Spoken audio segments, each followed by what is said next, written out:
What is PEA? That endocannabinoid-like molecule found in all of our cells. Well, that's a great question. It's not only an ingredient in our relief products that also have CBD and CBDA, it also, I think some people are saying, is going to be the next great dietary supplement that's going to take off big. And as I'll show in this video, it's also a mystery in a mystery wrapped in a vest. Simpsons reference? I already wrote a big article about PEA on Project CBD, but right now let's dive into how the scientists solved these many mysteries of PEA and how it took them half a century. I'm Lex Pelgar. I do Canna Education for CV Sciences, the makers of Plus CBD, who has one excellent PEA product for immune system health and inflammation. On the cannabinoids, ask me anything. I've also collected all the research that I believe has ever been done on this molecule at CVResearch.info if you want to check out everything there. Our first mystery begins in World War II, and indeed, geopolitics plays a part in all of this.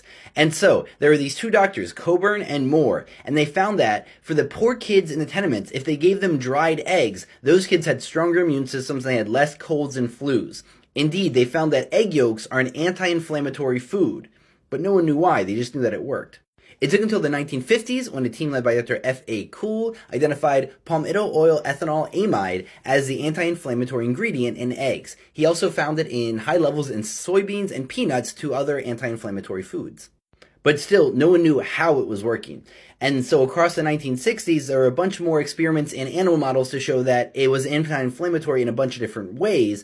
And then it was identified in mammalian cells. And not just any mammalian cells. It seems like most cells of any mammal produce PEA at different levels. And one thing to note is, PEA is not a protein. Like many of the things that you hear about. It's a lipid. It's a fatty acid. And lipids work in a more analog manner. They're a little bit more like a dial that gets turned on and off. So they're very, very subtle at responding to change. And I think it's one of the powers of this lipid signaling system that the cannabinoids and the endocannabinoid-like molecules use.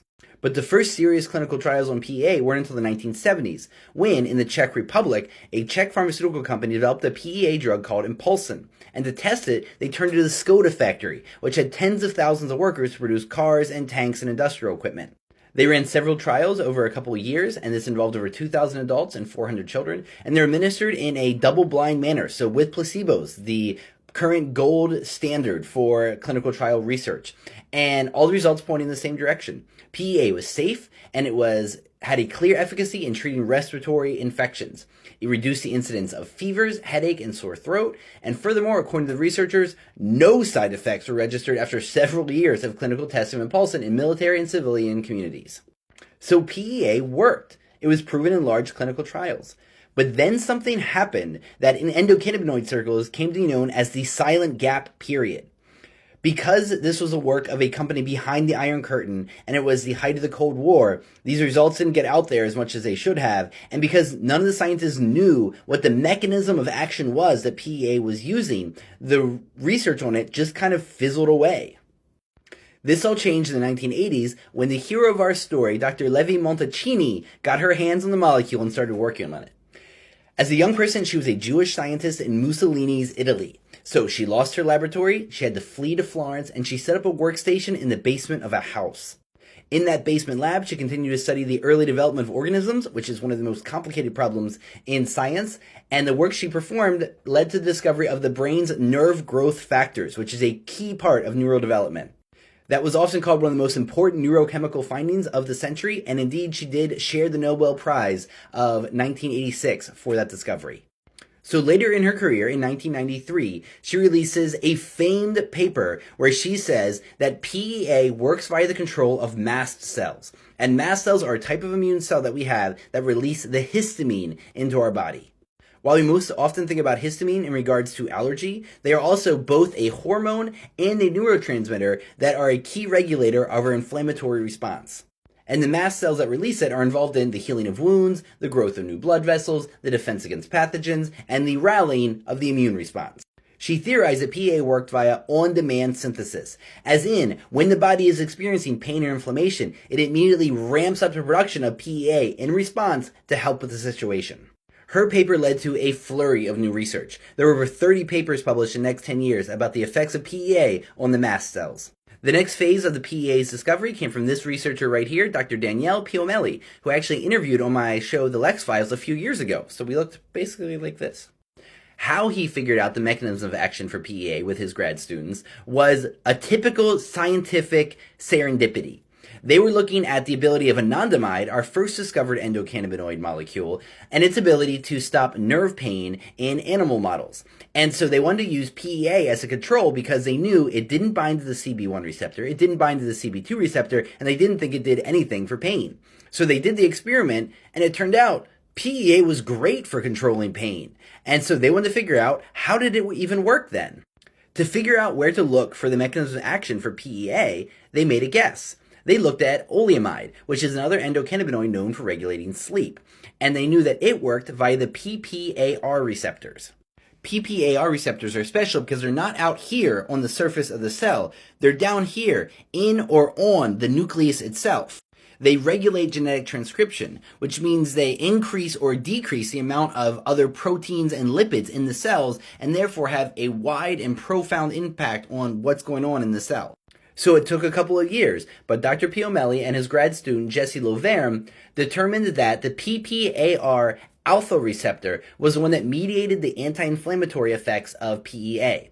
And by 2007, they realized it also mediated the anti-pain effects. So PEA was working by changing the entire genetic transcription of the cell. It was a huge breakthrough.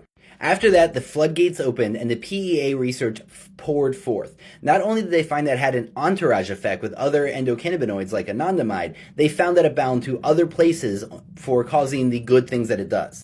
Besides some of the other PPAR receptors, it also worked on two of these G-protein orphaned receptors, which they didn't know what they did before, but these may soon be known as CB3 and CB4 receptors. This is a COX-2 pathway that aspirin works along, well known for its inflammation ability. And many of the rest of these are tied up with immune system response, neuronal excitability, and inflammation. Scientists now think that PEA exists at least at a low level in every single mammalian cell. And so finally, the big question, what does this endocannabinoid-like molecule do in humans, and why do we take it in a supplement? Well, if you go here to where I click the research, you'll see clinical experiments have yielded impressive results for migraines, lower back pain, burning mouth syndrome, spinal cord injuries, or the neuropathy of shingles, which is really terrible stuff. PEA also decreases pain and works well as an add-on to the standard treatments of pain. PEA has helped people with bladder problems, irritable bowels, glaucoma, osteoarthritis of the knee, and exercise recovery. There's also more and more research being done on its help for the brain, because it is now known that PEA interacts with the glial cells, which are the most abundant cell in your brain. They're not neurons, they are the support cells of your brain, and they are very important, and it seems like a lot of the help that cannabinoids do in general occurs via these glial support cells. Lastly, the safety. This is even safer than CBD, because if you give thousands of milligrams of CBD to a kid with epilepsy, it might upset their stomach or give them a headache. That happens. But for PEA, there's one phrase you read over and over again in these clinical trials, and I quote from one of them: "We also noted its safety due to the total absence of adverse effects." So between that magnificent safety profile, its ability to lower inflammation, and its ability to protect the brain, this is a reason that I think a lot of people are predicting that PEA is going to be the next great supplement once people realize how efficacious it is and how nice it is to take. If you have more detailed questions on this wonderful PEA, let me know.